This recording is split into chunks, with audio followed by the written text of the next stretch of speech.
Avoidant partners often appear cold, detached, and unaffected after a breakup. On the surface, they seem to move on easily, but this is misleading. No contact doesn't spare them from pain, it simply delays it.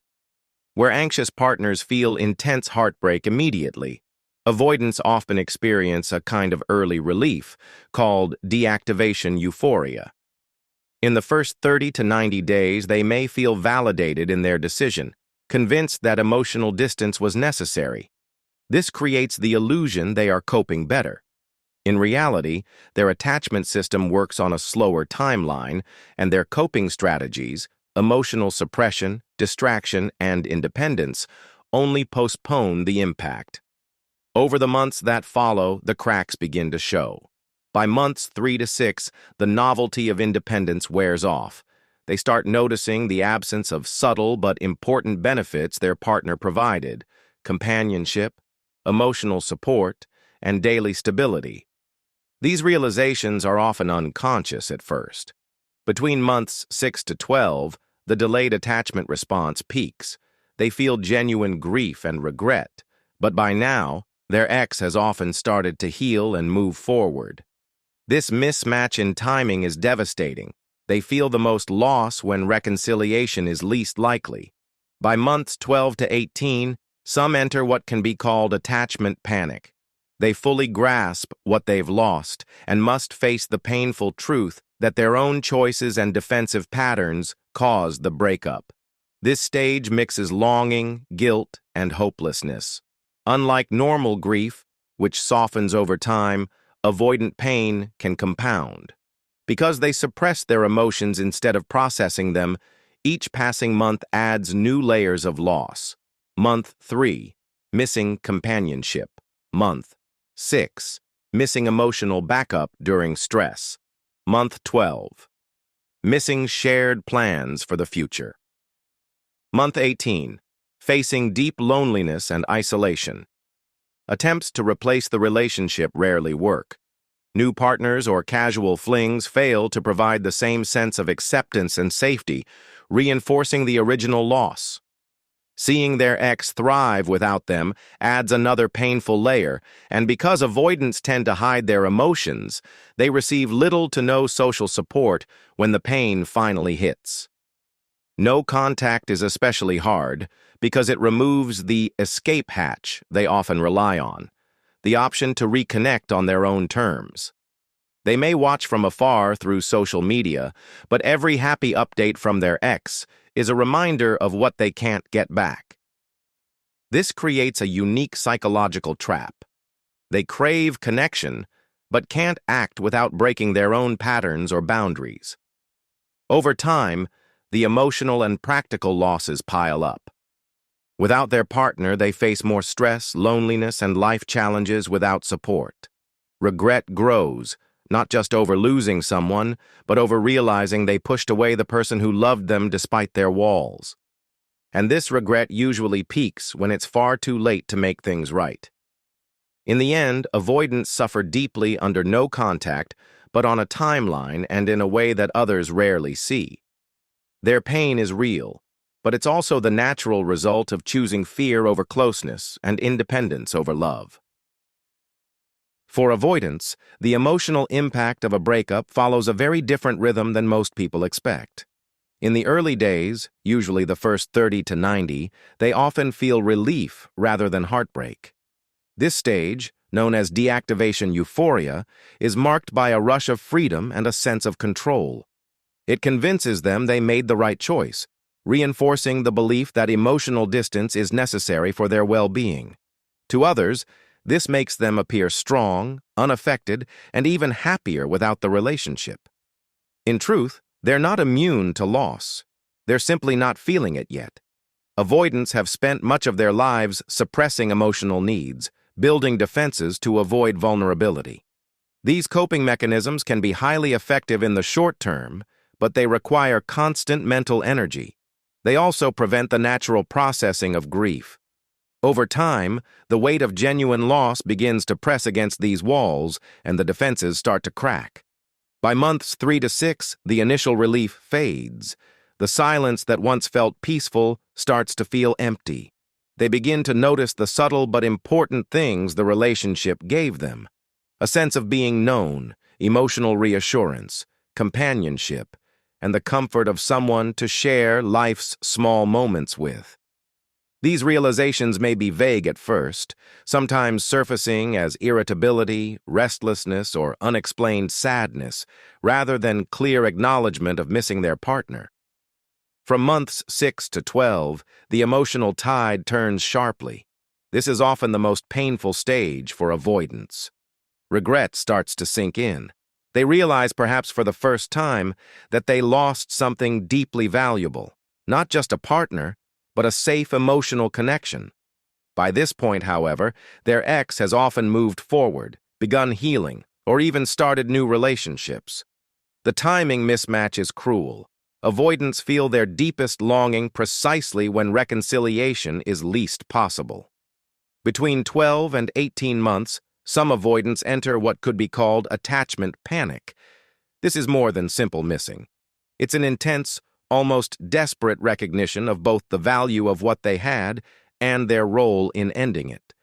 They see, often with painful clarity, that their defenses pushed away someone who truly cared for them. This awareness creates a complex emotional storm: grief for the loss, guilt over their actions, shame for their patterns, and hopelessness about ever finding the same kind of connection again. This delayed timeline is why outsiders often underestimate an avoidant's pain. They may have looked composed at first, but their emotional process is simply running on a long delay. When the pain finally arrives, it's layered with months of unprocessed feelings, missed opportunities, and the haunting knowledge that the loss was, in many ways, self-inflicted. For most people, the pain of losing a relationship follows a natural healing curve.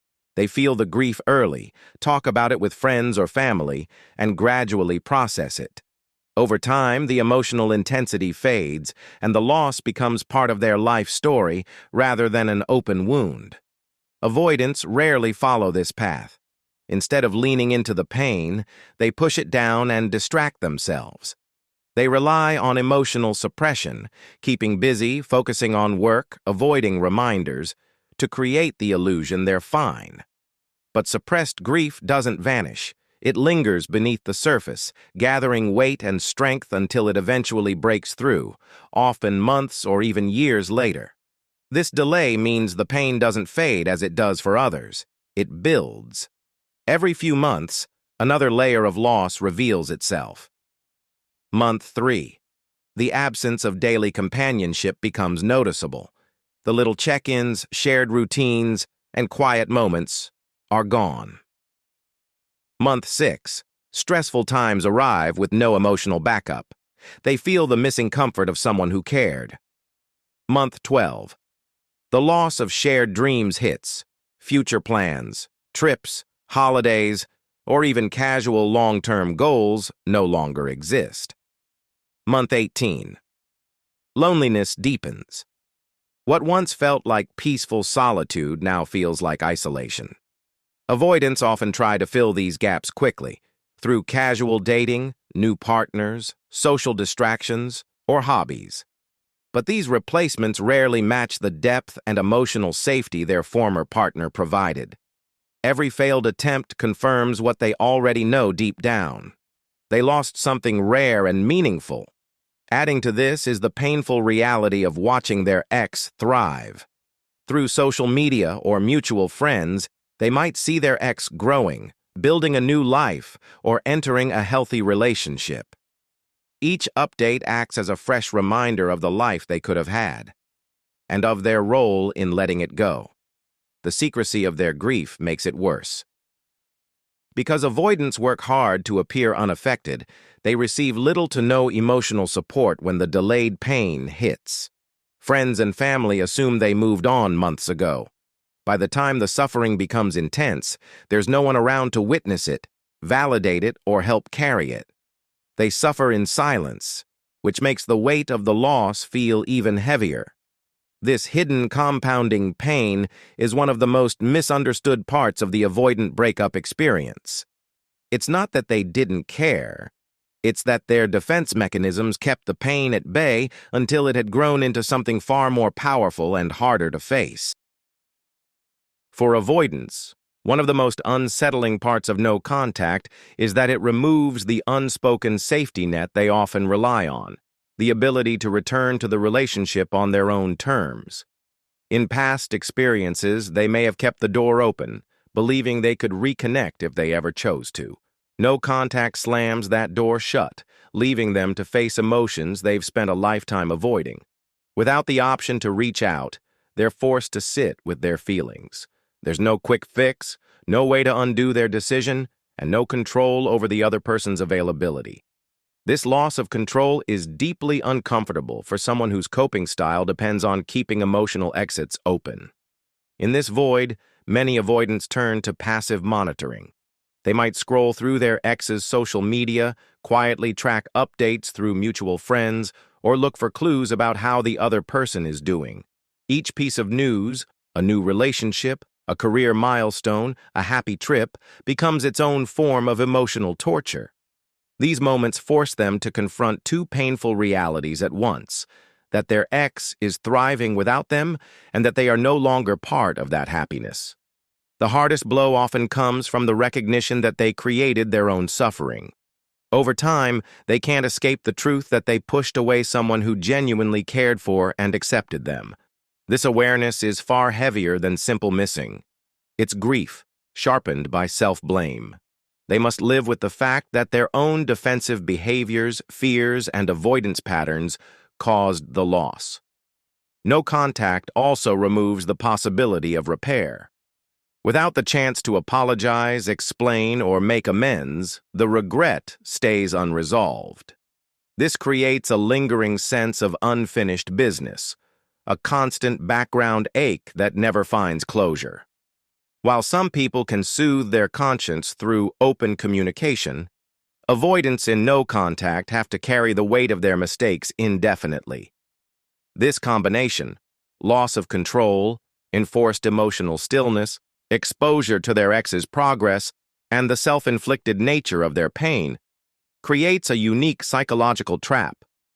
It's not just about missing someone, it's about wanting connection while knowing that their own choices made it impossible and having no pathway to fix it. For many avoidants, this realization doesn't lead to immediate growth. At first, it simply deepens the ache. But for those willing to confront their patterns, it can become the catalyst for meaningful change, if they choose to do the work rather than retreat further into avoidance. For many people with avoidant tendencies, isolation is both a cause and a consequence of their relationship struggles. Years of keeping emotional walls up, often as a defense mechanism learned early in life, means they rarely cultivate a large network of deep, emotionally safe friendships. They may have acquaintances, co-workers, or activity-based companions, but very few people with whom they share raw vulnerability. As a result, when a romantic relationship ends, their already limited support system becomes even smaller. This loss can be especially pronounced if their social connections were heavily intertwined with their partner's circle. In many relationships, couples naturally share friends or socialize within the same groups. After a breakup, those friendships may become awkward, strained, or even severed, particularly if loyalties are split or if the avoidant individual was perceived as the one at fault. Without those mutual friends, the avoidant person may find themselves abruptly cut off from an entire layer of social contact, further amplifying their sense of loneliness. What makes this isolation especially challenging is that avoidants often don't feel comfortable reaching out for comfort, even when they need it most. They may fear being seen as needy or weak, or they may simply lack practice in opening up about emotional pain. This reluctance to seek support leads to a quiet suffering, nights spent alone replaying the relationship in their mind, trying to process the hurt without the relief that comes from talking to someone who cares. For men with avoidant traits, this dynamic can be compounded by cultural expectations. In many societies, Men are taught, subtly or explicitly, that showing sadness, fear, or vulnerability is a sign of weakness.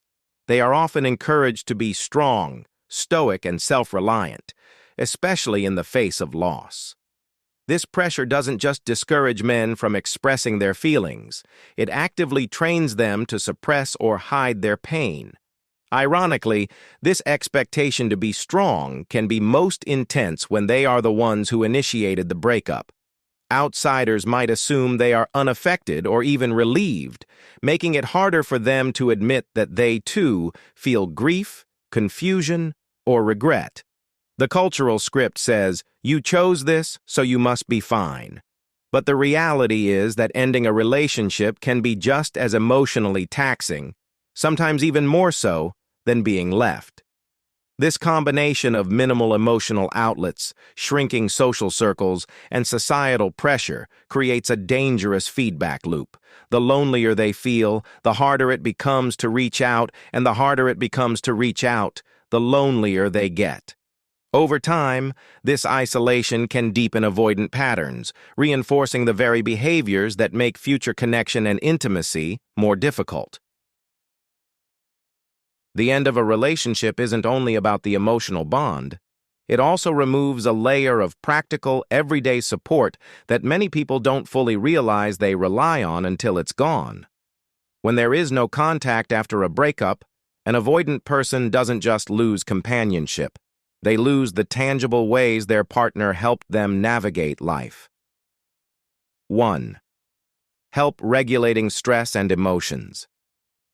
Even if avoidants struggled with deep emotional intimacy, their partner often served as a quiet, stabilizing force, someone who could help them process frustrations, put problems into perspective, or simply be a calming presence during stressful times.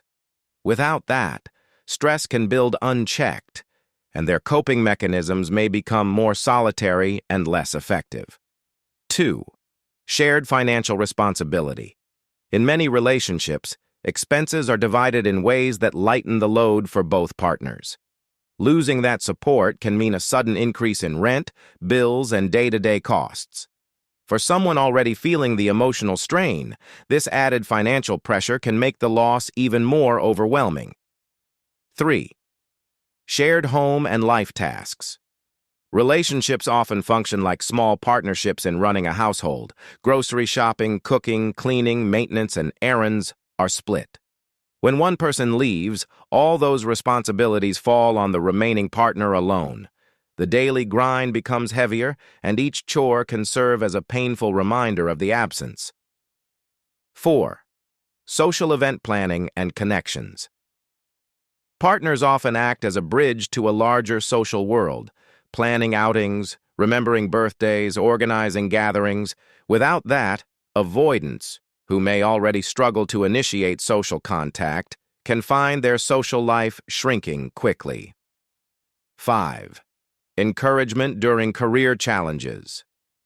Even the most independent avoidant can benefit from a partner's encouragement when facing work stress or career decisions. That voice that says, "You've got this," is suddenly silent, making work challenges feel heavier and more isolating. 6. Health and wellness routines. Couples often develop shared routines, meal planning, workouts, even reminders to rest or see a doctor. When the relationship ends, those habits may falter, leading to poorer self-care and a subtle decline in overall well-being. 7. Advice and emotional backup for big life decisions. From moving cities to handling family drama, having someone to discuss major choices with can be invaluable. Without that sounding board, avoidants may either overthink in isolation or make rushed decisions without the benefit of another perspective. 8. Help during emergencies. Whether it's a flat tire, sudden illness, or unexpected crisis, a partner is often the first call. Losing that immediate safety net leaves avoidants more vulnerable, both physically and emotionally, in times of need. When all of these supports vanish at once, life doesn't just feel emotionally emptier, it becomes logistically harder. And for avoidants, who are already hesitant to reach out for help, Each missing piece reinforces the sense of being entirely on their own. The result is a daily, practical reminder of what they've lost, making recovery slower and more painful. Avoidant regret runs deeper than simple nostalgia or missing companionship. It's the dawning awareness of what was truly lost. It's not just the absence of a partner. It's the loss of someone who loved them, despite their emotional distance. Someone who saw past the walls and chose to stay. For many avoidants, this realization is piercing because deep down, they know such unconditional patience is rare and they may never encounter it again. What makes this regret particularly heavy is its connection to self-awareness. In quieter moments, long after the breakup, they begin to recognize the patterns that led them here. They see how fear, not love, often guided their choices. Instead of leaning into vulnerability and growth, they sought comfort in distance, safety in control, and emotional survival in detachment. The very habits that once made them feel secure are now exposed as the same habits that eroded the foundation of their relationship. For many, this is the moment when the truth becomes undeniable. Without real change, the same cycle will repeat. The defensive withdrawal, the shutting down during conflict, the inability to fully receive love. These aren't one-time mistakes. They are ingrained patterns that will keep sabotaging any future closeness. The weight of this insight is sobering because it transforms the loss from a singular heartbreak into a glimpse of a lonely future if nothing changes. And yet, the timing of this regret is almost cruel. It rarely strikes during the breakup itself. While the other person is grieving, the avoidant may feel a sense of relief or emotional numbness, confusing temporary calm for genuine peace. But as weeks or months pass and the silence grows longer, the absence begins to register in deeper ways. They notice the empty spaces in their routines, the lack of emotional grounding, the missing warmth in daily life. By the time this regret fully blooms, the ex has often begun to heal. They may have accepted the relationship's end, rebuilt their confidence, and moved forward. For the avoidant, this is the sharpest sting, wanting to repair what's broken but finding the door already closed.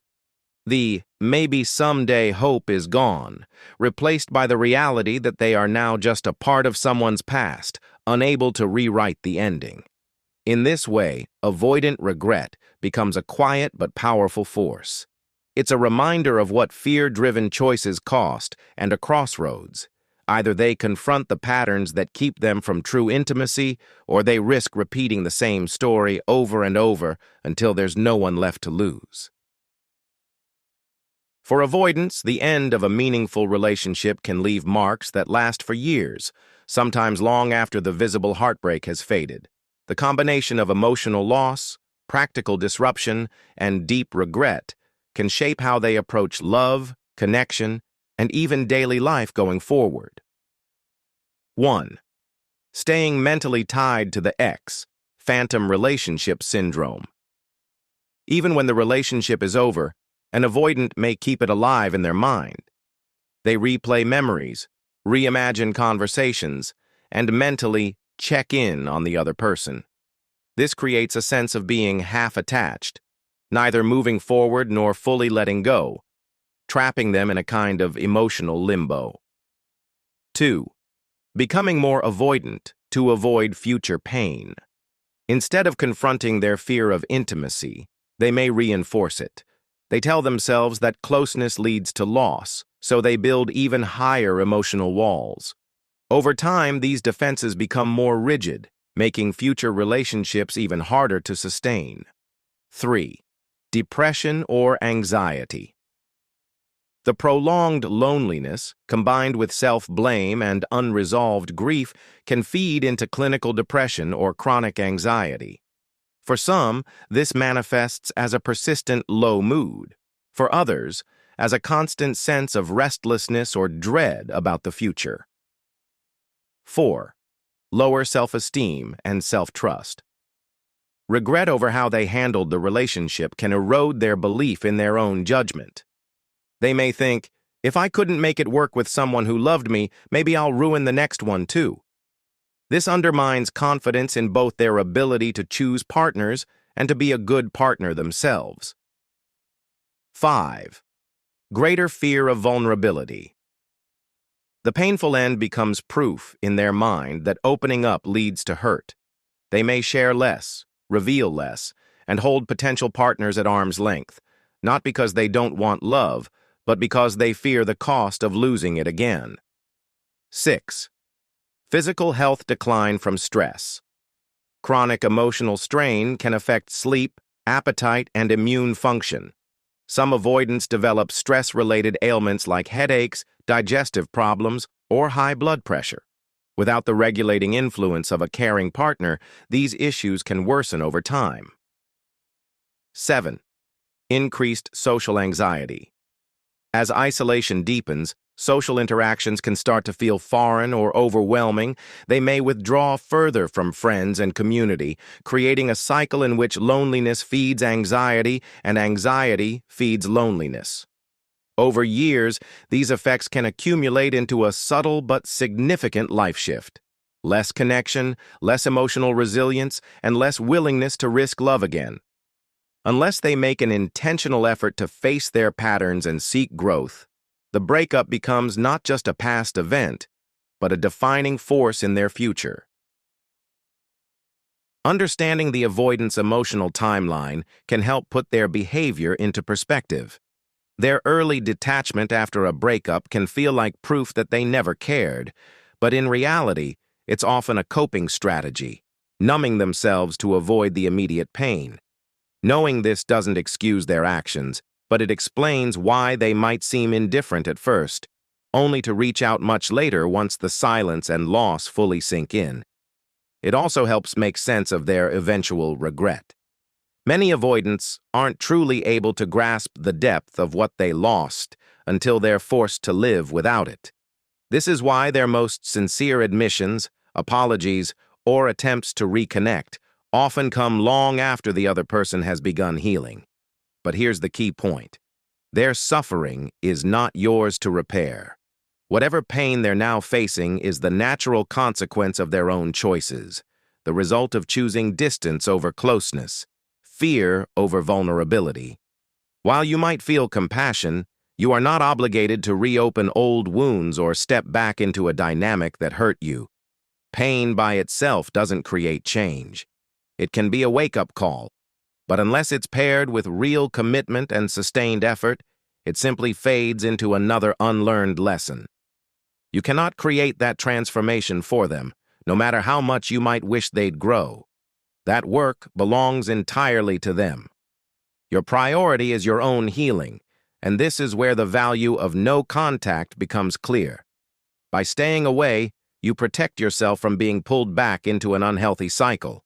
You also give them the only conditions under which they can truly confront the consequences of their emotional limitations without the safety net of your ongoing presence. Their pain may be real and deep, but it is also the direct result of decisions they made, building walls instead of bridges, choosing comfort over growth, and letting fear dictate how much love they allowed in. Your empathy can coexist with firm boundaries. You can acknowledge their struggle without making it your mission to relieve it. In the end, their healing is their responsibility. And while it may be tempting to step in when you see them hurting, remember that the most powerful thing you can do, for both of you, is to let them face the lessons they created for themselves.